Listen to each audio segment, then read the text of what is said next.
તાપી જિલ્લા કોંગ્રેસ દ્વારા આયોજિત સોનગઢ ખાતે જનમંચનો કાર્યક્રમ યોજાયો હતો, જેમાં વિરોધ પક્ષના નેતા અમિતભાઈ ચાવડા ઉપસ્થિત રહી અરજદારને સાંભળ્યા હતા અને સરકારનો ઘેરાવ કર્યો હતો, જેમાં નગરપાલિકા સોનગઢ સહિત તાલુકામાંથી પ્રશ્નોની વણઝાર વરસી હતી।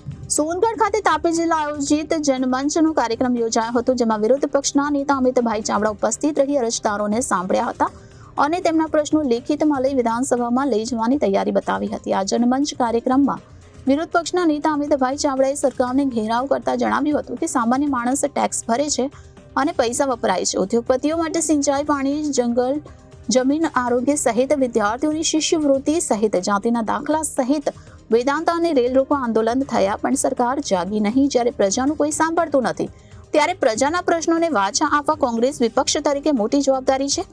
ભ્રષ્ટાચાર અંગે સરકારનો ઘેરાવ કરતા વધુમાં તેમણે જણાવ્યું હતું કે 156ની સરકાર બની પણ પ્રજાની સમસ્યા જેમની તેમ રહી, તો સરકારનો એક પણ મંત્રી પ્રજાના પ્રશ્નો સાંભળવા જાહેરમાં આવતા નથી તેવું જણાવ્યું હતું।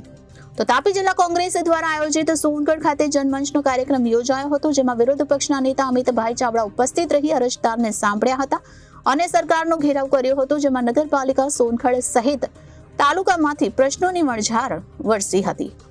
ગુજરાતની જનતાનો અવાજ એટલે કોંગ્રેસનો જનમંચ કાર્યક્રમ આજે તાપી જિલ્લામાં સોનગઢ ખાતે આ બજાર વચ્ચે જનમંચ કાર્યક્રમમાં તમે સૌએ જોયું હશે, ખૂબ મોટી સંખ્યામાં સમાજના તમામ વર્ગ વિસ્તારના લોકો આજે જોડાયા।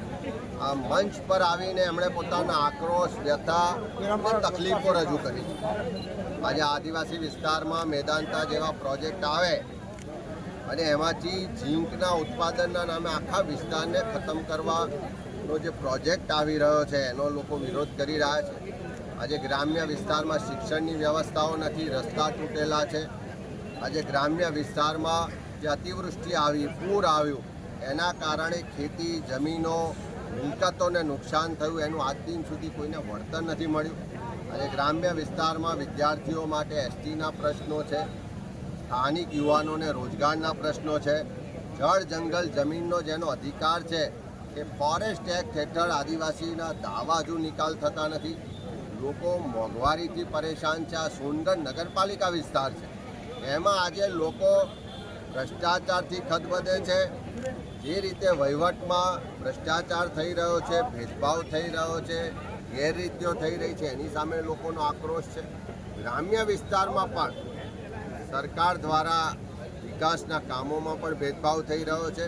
આ તમામ બાબતોને લોકોએ ખૂબ ઉગ્રતા સાથે રજૂ કરી છે અને કોંગ્રેસ પક્ષના તમામ આગેવાનો, કાર્યકરો આવનારા દિવસોમાં તમામ પ્રશ્નોને લઈ અને રસ્તા પર પણ ઉતરીશું અને વિધાનસભામાં પણ રજૂઆત કરીશું।